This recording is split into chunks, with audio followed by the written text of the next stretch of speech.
Quantic Dream has always been about creating interactive experiences that have emotion at their core. It's about telling the story of characters and giving the player the possibility through their actions to change the way the story unfolds. When I write my script, I have an idea of how I want the story to be played. So we try to render David's idea into a game and see with him if it matches what he had in mind. In case it doesn't, we go back to the writing stage and keep working until the result perfectly matches David's vision. What we try to do in Beyond is really an intuitive and immersive experience. So we created a very discreet user interface with only white dots on screen and very simple controls. Jodie, where are you? We wanted to revisit the action system and go for something that would be more invisible and more intuitive to the player. We didn't want the interface to be a barrier. We wanted the player to focus on what he's doing on screen and not on how to do it. Ideally, the player will forget that he has a controller in his hand and will just jump into the screen. One of the major revolutions in Beyond is the way Jodie Holmes moves. Depending on the context, depending on your emotional state, you see the character of Jodie moving differently, walking differently, looking around differently. And most importantly, to give the player the feeling he's really in control of the character, he can do almost anything he wants to do. You can talk to other people, interact with objects, and also run, jump, shoot, drive a motorcycle, or even ride a horse. What was really challenging also is that the story goes on for 15 years of Jodie's life. When Jodie's a kid, for instance, you can do different things than when she's a teenager or an adult. Giving this much animation to a character, it's really new. It has never been done to that extent, and it really makes the character come alive like never before. We wanted to have these new mechanics with Aiden. I wanted to give this feeling of flying around and going through matter and through walls. So we started making some research on how ghosts would move or even a fish would swim underwater. We thought that using orbs is an interesting approach. It would give us this physicality that we need to interact with matter. It became really something natural to assign them to the two analog sticks and have to play with them, to focus them, or on the opposite, to split them apart. During the process of this production, we made what we call user tests. You just watch people playing and you see where they succeed, where they fail. If a player don't get it right, it's only our fault. So we work very hard to be able to correct it and give the best experience possible. After each user test, it's meeting after meeting just to find a good solution to every single issue the player may have had. I guess what we're looking for with the gameplay is really to find an interface that will allow you to play live. And we try to get closer and closer of the ideal interface where you don't think anymore, you just do it.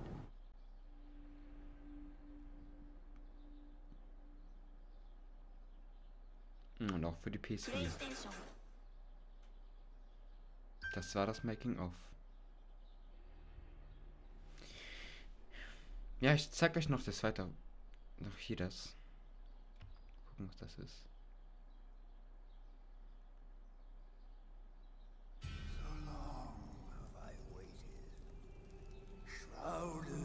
Okay, das darf ich leider nicht zeigen.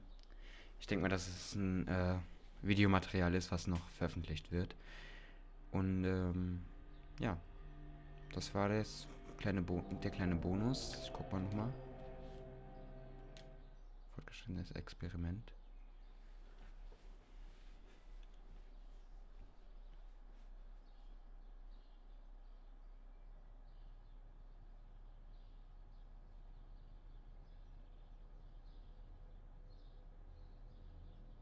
Haben wir jetzt so einen kleinen Testraum. Okay, Holmes, Schluss mit Spielen. Wir machen diese Übung hier, um zu sehen, ob du und Aiden imstande seid, im Einsatz Probleme zu lösen. Dein Ziel ist simpel. Arbeite dich mit Aiden gemeinsam durch den Kurs. Und finde den Weg raus. Du musst clever sein. Und unter Druck gelassen bleiben. Die DPA-Oberbosse haben diese Trainingsanlage speziell für dich und Aiden gebaut. Also enttäusche sie nicht. Ich bin im Kontrollraum und überwache dich dabei. Viel Glück, Rekrut Holmes.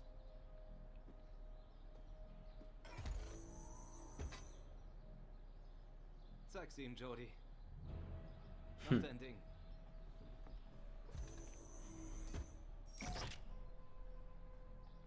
Jetzt dürfen wir uns erstmal hier rausarbeiten. Wir haben dafür 30 Minuten Zeit.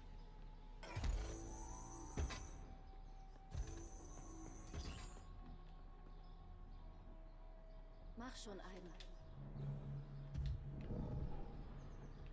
Ich würde mich gerne bewegen. Dankeschön.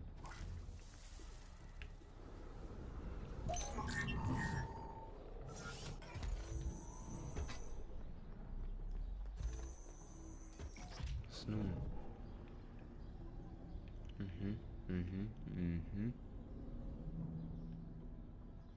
Okay, das ist... Moment.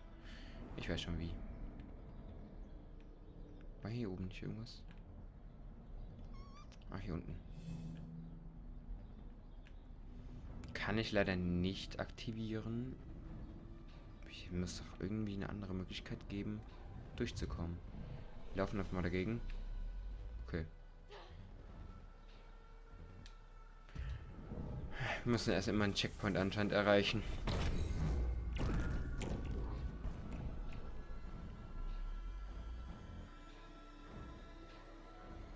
So, dann wollen wir mal hier unsere Hand drauflegen.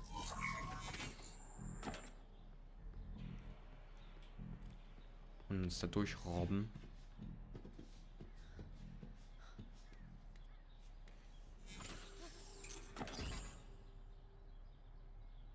Es ist stockduster.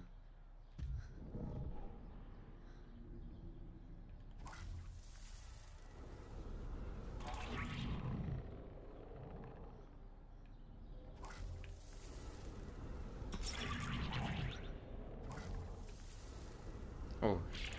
Wir sollten, glaube ich, nicht willkürlich Licht anmachen. Das soll nämlich ein Labyrinth sein.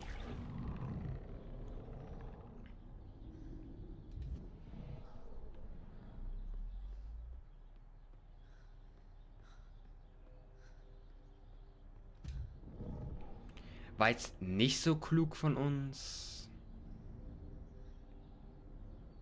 Ah, hier geht's bestimmt weiter, ne? Also hier soll es weitergehen. Glaube ich zumindest. Jetzt müssen wir halt nur noch den Weg von da... Oder, nee, warte mal. Sind wir nicht erst von dort gekommen? Ach, hier soll es weitergehen. Okay, ja gut, ich sehe es schon. Dann muss sie ja nur noch hier entlang und hier entlang. Also, wir machen mal hier jetzt auf der Seite überall das Licht an.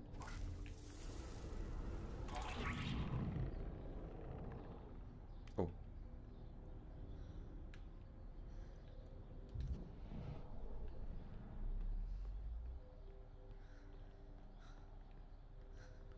So, dann gehen wir mal hier entlang. Und da ist schon der Ausgang. Oh nein, jetzt Feuer.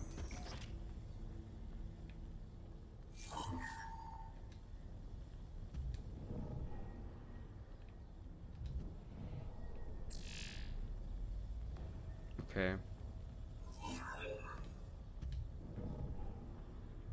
Oder müssen wir erst den richtigen Weg... Warte mal, vielleicht die richtige Reihenfolge. Fangen wir einfach von rechts mal an. Ja, komm. Wir haben gerade übrigens im Making-of gesehen, die einfachste Steuerung. Ja, manchmal ist aber die Steuerung ein bisschen am Rumzicken.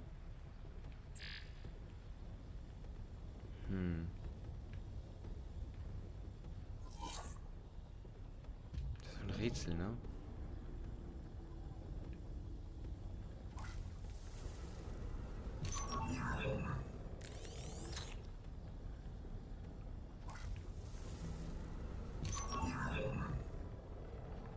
Ah, okay, ja. Ich habe das Rätsel verstanden. Da halten wir mal kurz unsere Hand hier drauf. Ich glaube, der da war's. Nein, das war dann der hier.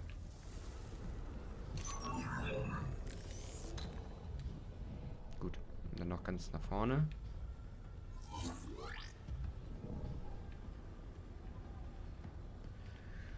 Und dann löschen wir mal das Feuer. Rätsel gelöst, würde ich mal sagen.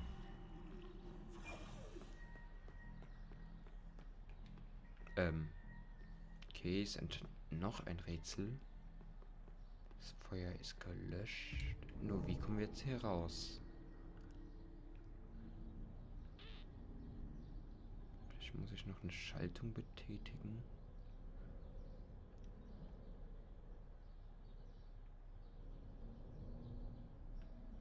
Versuch die Tür von der anderen Seite zu öffnen. Ah, guter Tipp. Anderen Seite. Ah, hier. Ah, da, guck. Ich hab's dann jetzt doch noch gefunden.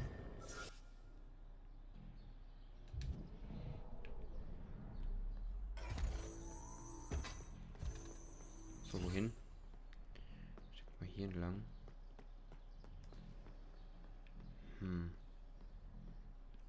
Ach, wir müssen da hoch, okay. Dann schmeiße ich mal den Würfel hier runter.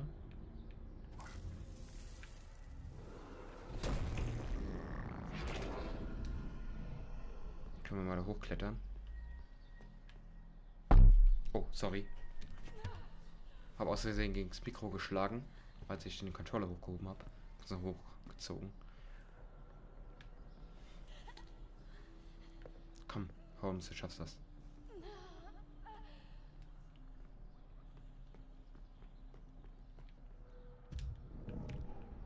So. Da oben ist die Tür. Und ich muss erstmal den Aufzug betätigen.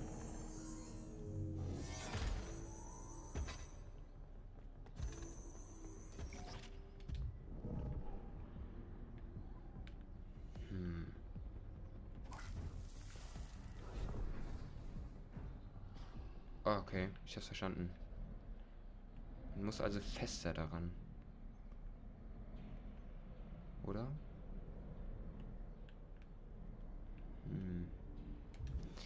Jodie muss erstmal hier vorne hin, denke ich mal.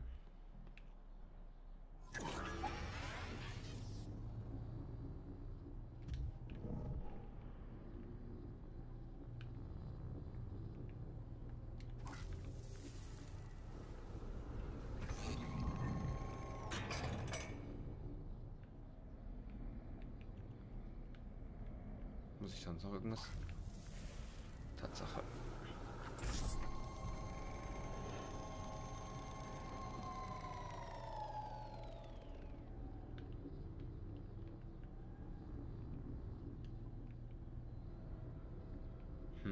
Okay, ich habe das Rätsel wieder verstanden.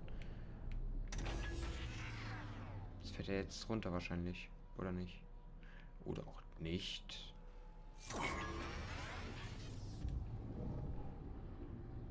Müssen wir es wieder runterfahren lassen? Ah, jetzt ist es auch angezogen. So, und jetzt müssen wir den hochziehen. Und Jodie muss noch die Hand wegnehmen.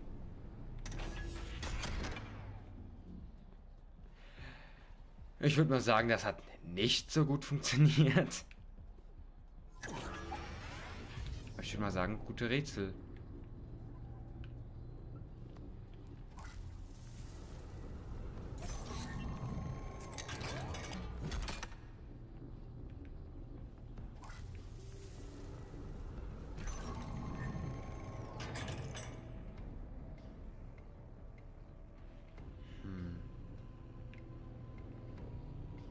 Jetzt nur noch die Frage. Ah, ja, wir müssen noch das Seil spannen. So, jetzt ist es gespannt. Jetzt sollte es eigentlich klappen. Tatsache. Schwere Geburt. Aber irgendwie sind die Rätsel knifflig. Zum Teil einfach, zum Teil knifflig. Da muss man wirklich sich kurz umschauen. Okay, das ist geschützt, das heißt... Jodie muss jetzt mal da oben dran. Sehr wahrscheinlich. So,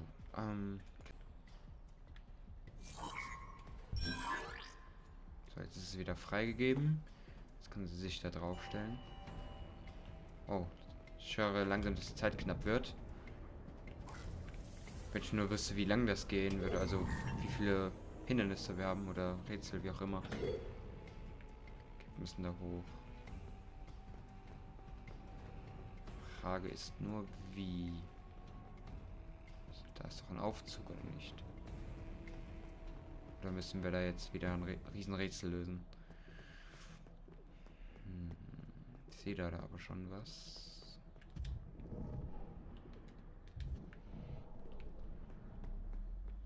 Müssen wir wahrscheinlich hier hoch klettern. Tatsache, es geht. Also R1, L1. Wahrscheinlich jetzt R. Okay. R1, L1.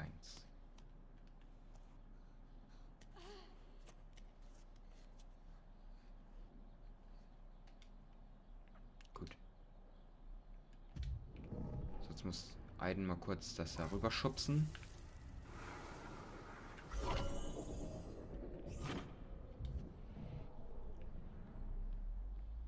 Und dann wieder zurückschubsen.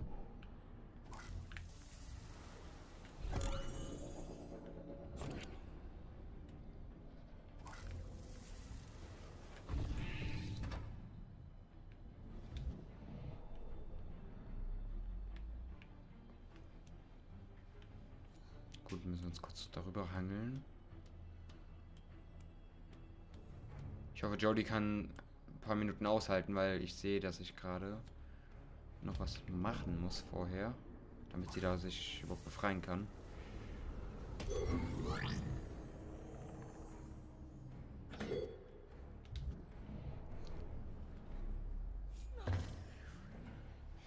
So, jetzt darf Aiden wieder da dran.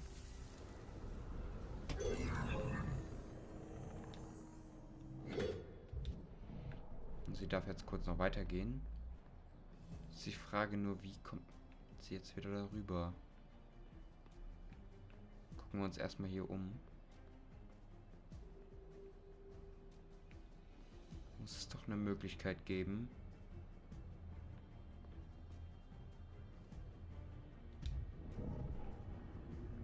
Gucken wir uns nochmal mit Aiden um.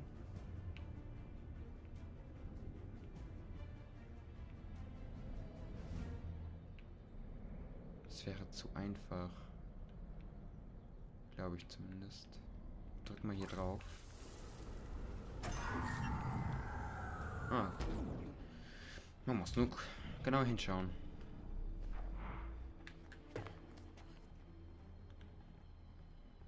Jetzt muss sie sich nur darüber hangeln, denke ich mir mal. Oder beziehungsweise, genau. Ist auch so gut, Holmes.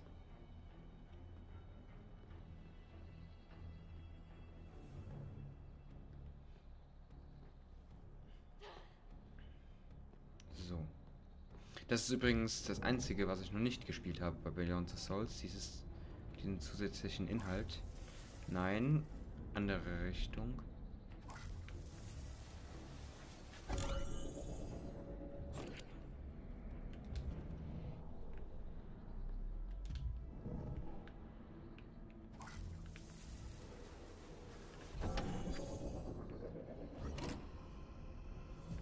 Ja, ich weiß schon. Müssen sie nochmal, glaube ich, darüber schubsen. Und da ganz hinten hinzubringen.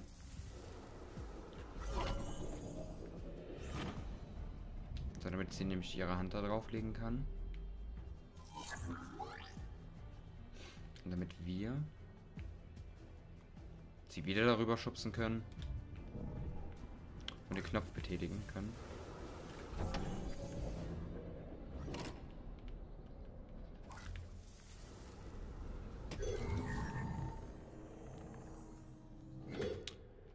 Damit haben wir den Abschnitt geschafft. Wow. Ich bin sprachlos, Jodie. Ich weiß, was du kannst. Aber das? Du bist da einfach so durchmarschiert. Fürs nächste Mal brauchen wir was, das ein bisschen schwerer ist. Sehr gut, Jodie. Too easy. Du auch, Aiden. Hast dich selbst übertroffen, Kumpel.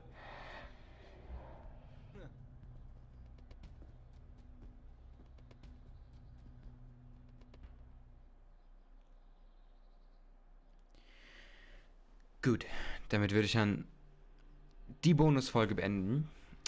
Ich habe euch jetzt alles gezeigt, was es zu zeigen gibt. Und wir hören und sehen uns bei einem anderen Projekt oder, wie schon oftmals gesagt, bei einer zweiten Staffel. Ich glaube, es wird schon eine zweite Staffel werden.